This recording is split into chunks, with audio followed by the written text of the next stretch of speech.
Hey guys, Ryan here. Today I'm going to talk to you a little bit about a protocol that a lot of people have some difficulty with, and again, this is one of my protocols, so it may be a little bit different than other departments out there. But today I'm going to talk a little bit about allergic reaction and anaphylaxis. This is one of those protocols that have three protocols within one protocol, and it's very hard to decipher. What is it? Is it going to be mild? Is it going to be moderate? Or is it going to be severe? So I'd like to take this opportunity and go through a little bit of how to decipher whether you're going to be treating one of those protocols within the protocol. First off, what you want to do is you want to get a history on the patient and see if they have any allergies to any insects or food allergies or any medications that they're taking.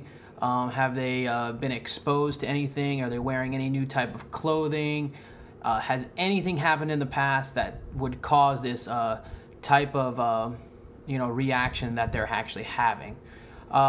So after you decide that and talk with the patient over that, what are the signs and symptoms? Are they itching? Do they have hives? Is there any respiratory compromise? Listening to their chest, lung sounds, any throat constrictions? Are you in fear of losing the airway? Do they have any difficulty swallowing, or are they in any type of shock, any hypotensive, or have hypotensive shock, or have any edema whatsoever?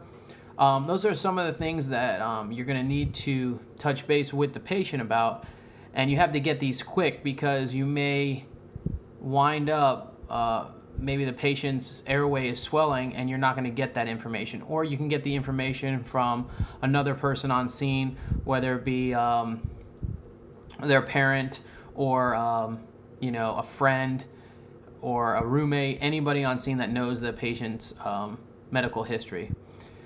The main thing that deciphers between mild, moderate, and severe is lung sounds and vital signs. Now, if they have hives and they have a little rash, but everything else, you got a good blood pressure, you got good lung sounds, well, then that's going to be your mild allergic reaction. Now, when you're talking about a moderate reaction, you're going to have everything that you had before. So you're going to have the hives, you're going to have possibly a rash. You're also going to have some mild respiratory distress or compromise, or possibly even some wheezing that you're going to hear when you do the lung sounds. That's why assessing the lung sounds in allergic reaction patient is probably one of the most crucial vital signs that you can get off of them, other than to see if they're hypotensive, because that's what's going to show you into the hypotensive emergency is going to be, it's impending shock.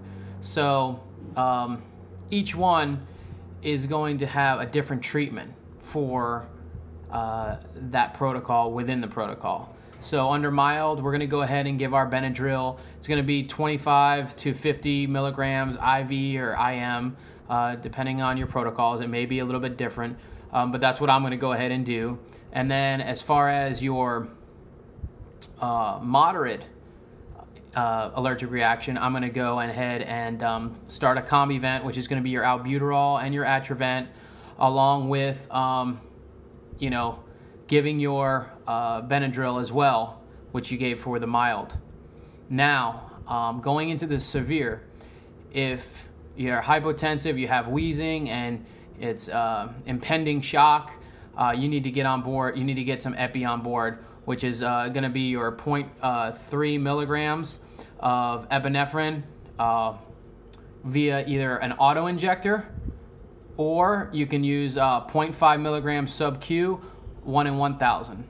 Once you get that on board, then you go ahead and give your Benadryl. In addition to the Benadryl, you're going to go ahead and probably want to push Solumedrol, which is your 125 milligrams. After that, you have the option of going epi 1 in 10,000, 0.3 milligrams, which is 3 cc's, either nebulized or if you have them intubated. Now, after that, you're going to go ahead and contact medical control, and if there's persistence evidence of anaphylaxis, then you're going to want to see if you can go ahead and give that IV 1 in 10,000 0.3 milligrams. But you have to get medical control orders for that according to my protocol.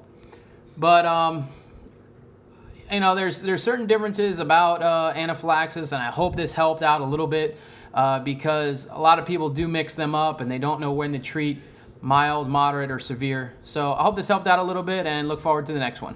Thanks.